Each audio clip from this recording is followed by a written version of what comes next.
Baik, Assalamualaikum warahmatullahi wabarakatuh. Bapak Ibu Guru yang terhormat, kembali lagi di channel Gurabat 21 Media Informasi dan Edukasi. To the point, ke informasi yang akan kami sampaikan di video kali ini, Bapak Ibu Guru yang terhormat, itu pesan langsung dari Pak Menteri untuk yang belum lulus P3K Bapak Ibu ya. Jadi kita to the point ke pembahasannya. Pak Menteri Pendidikan, Pak Nadiem Anwar Makarim itu meninjau proses pelaksanaan seleksi P3K guru di Surakarta di salah satu sekolah. Ya, ini adalah dokumentasi pada saat beliau melakukan kunjungan itu. Dokumentasi ini kami dapatkan dari fanpage resmi Kemdikbud Republik Indonesia. Nah, dalam kunjungannya Pak Nadiem menyampaikan beberapa hal. Yang pertama adalah beliau mengucapkan selamat Bapak Ibu, akhirnya tidak perlu lagi antri untuk mengikuti tes seleksi ASN P3K. Semoga Bapak Ibu bisa berhasil dan lulus menjadi ASN P3K. Jadi beliau menyampaikan bahwasanya saat ini tidak perlu lagi antri karena semua bisa mengikuti seperti itu. Tidak ada batasan umur 35 seperti itu, berbeda dengan CPNS. Itu mungkin salah satu maksud dari penyampaian beliau. Kemudian yang kedua, beliau juga mengingatkan bahwa sementara itu bagi peserta yang belum lulus ya, misalnya belum lulus di tahap 1 ini, Pak Kemdikbud Ristek mengingatkan bahwa peserta diberikan kesempatan untuk mengikuti tes sebanyak 3 kali. Beliau menyampaikan bahwa kami, yang dimaksud adalah Kemdikbud Ristek ini, memiliki program guru belajar dan guru berbagi khusus seri belajar mandiri guru ASN P3K. Bapak Ibu bisa memanfaatkan program ini agar bisa mempersiapkan diri mengikuti seleksi kembali. Program ini bertujuan untuk memberikan fasilitasi kepada calon pendaftar ASN P3K yang terdiri dari materi, ya, perangkat, latihan soal, community learning, serta tryout. Jelas Menteri Nadiem. Jadi beliau menegaskan bahwa di website guru berbagi atau guru belajar ini sudah ada persiapan-persiapan yang disediakan oleh pihak Kementerian Pendidikan untuk guru sebagai bahan belajarnya sebelum mengikuti seleksi P3K. Jadi Bapak Ibu silahkan akses di sana.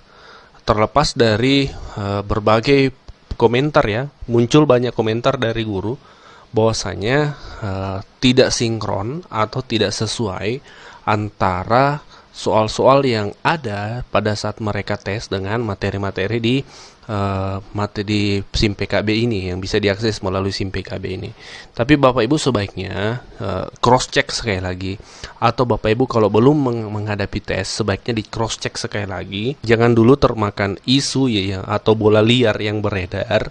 Sebaiknya Bapak Ibu hadapi dulu tesnya dan nanti Bapak Ibu bisa mensinkronkan sendiri apakah memang sejauh itu. Artinya tidak ada korelasi sama sekali antara materi yang disediakan sebagai bahan belajar di guru belajar guru berbagi ini dengan soal-soal yang ada pada saat seleksi. Ya, rasanya tidak mungkin ya, karena soal dan materi sama-sama sumbernya dari Kementerian Pendidikan. Jadi tidak mungkin rasanya kalau memang tidak ada sinkronisasi seperti itu. Jadi Bapak Ibu sebaiknya yang belum tes, fokus dulu menghadapi tes, jangan dulu termakan oleh wacana informasi-informasi yang sumbernya belum jelas seperti itu. Dan bagi Bapak Ibu guru yang belum lulus tahap 1, jangan berkecil hati, nanti ada kesempatan di tahap kedua. Terlepas dari memang akan lebih banyak saingan karena guru swasta dan lulusan PPG sudah ikut bersaing ya.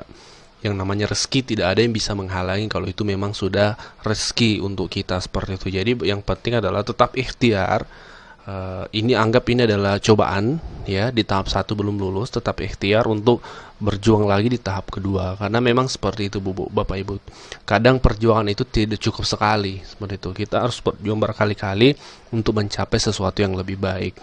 Yang pasti suatu kesyukuran karena kita diberikan kesempatan 3 kali tes. Berbeda dengan CPNS itu 1 kali ya selesai, tunggu tahun depan.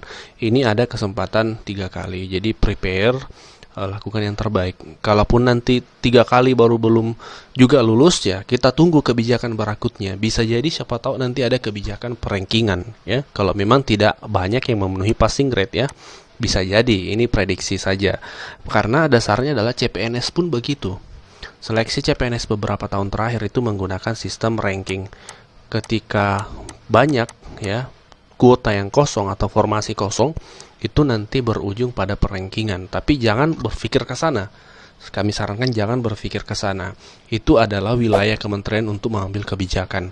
Fokus Bapak Ibu adalah memaksimalkan untuk mencapai passing grade, karena itu aturan yang berlaku saat ini. Guru yang dinyatakan lulus adalah guru yang memenuhi passing grade. Jadi fokus ke sana dulu.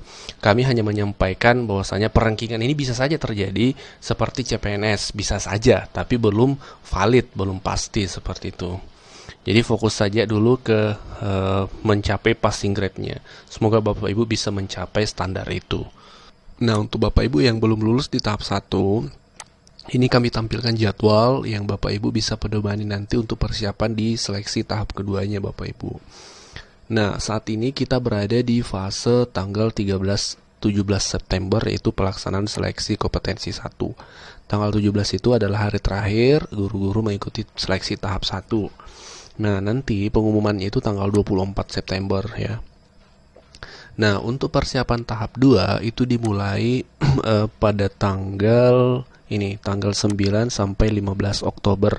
Itu pengumuman dan pemilihan formasi kedua. Jadi Bapak Ibu nanti memilih lagi formasi yang akan didaftar untuk di tahap 2. Misal kalau Bapak Ibu di sekolah induknya sudah terisi oleh yang lulus misalnya, nah Bapak Ibu bisa memilih di sekolah lain yang masih kosong seperti itu. Karena prediksi akan banyak kosong di tahap 1 karena banyak guru-guru yang informasi yang kami dapat ini belum memenuhi passing grade seperti itu. Jadi tahap 2 Bapak Ibu bisa memilih. Misalnya Bapak Ibu ada sekolah yang lebih dekat dari rumahnya, bukan sekolah induknya yang masih kosong, nah itu bisa dipilih Bapak Ibu. Jadi itu kelebihannya di tahap kedua, bebas memilih sekolah ya. Jangan memikirkan tantangannya kan lebih banyak saingan. Jadi jangan berpikir kekurangannya, tapi berpikir kelebihannya, karena itu menjadi energi positif ya. Kelebihannya sekali lagi, kalau sekolahnya dekat, bisa memilih sekolah yang dekat dari rumah Bapak Ibu seperti itu. Nah, selanjutnya nanti di tanggal 22 Oktober itu Bapak Ibu sudah ada pengumuman daftar peserta, waktu dan tempat seleksinya untuk tahap 2. Nah, tanggal 22 Oktober itu ada lagi nih pengumuman kapan Bapak Ibu seleksi, tanggal pastinya, jamnya, dan tempatnya. Itu nanti bisa lagi dicetak di kartu ujian pada tanggal 22 sampai 25 Oktober. Cetak kartu peserta, Bapak Ibu cetak lagi kartunya untuk melihat tanggal. Prosedurnya sama.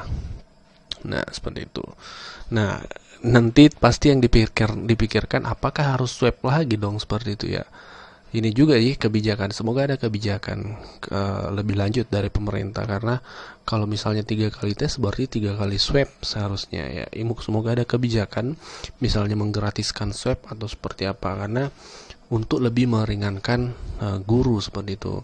Kita pahami teman-teman guru honorer ini penghasilannya tidak besar, sehingga ketika harus swab 3 kali tentu agak sedikit memberatkan. Semoga ada kebijakan misalnya menggratiskan ya untuk swab seperti itu. Kemudian pelaksanaan seleksi kompetensi kedua itu dimulai tanggal 26 sampai 30 Bapak Ibu. Jadi Bapak Ibu pokoknya mulai tanggal 9 sampai 15 itu, mulai tanggal 9 Oktober Bapak Ibu sudah ancang-ancang lagi untuk persiapan tahap 2 tanggal 9 Oktober. Bapak Ibu silakan dicatat, tanggal 9 Oktober Bapak Ibu sudah mulai beraksi lagi untuk persiapan seleksi tahap keduanya Bapak Ibu. Nah, ini informasi yang kami sampaikan di video kali ini. Semoga bisa menjadi tambahan informasi dan bermanfaat untuk Bapak Ibu guru. Kami hanya bisa mendukung Bapak Ibu dengan informasi yang kami sajikan dengan sumber yang valid tentunya. Dan kami mendoakan semoga Bapak Ibu lulus, subscriber channel ini lulus menjadi ASN P3K, agar status dan kesejahteraan lebih terjamin di masa depan. Baik, demikian, wabillahi taufiq wal hidayah. Wassalamualaikum warahmatullahi wabarakatuh.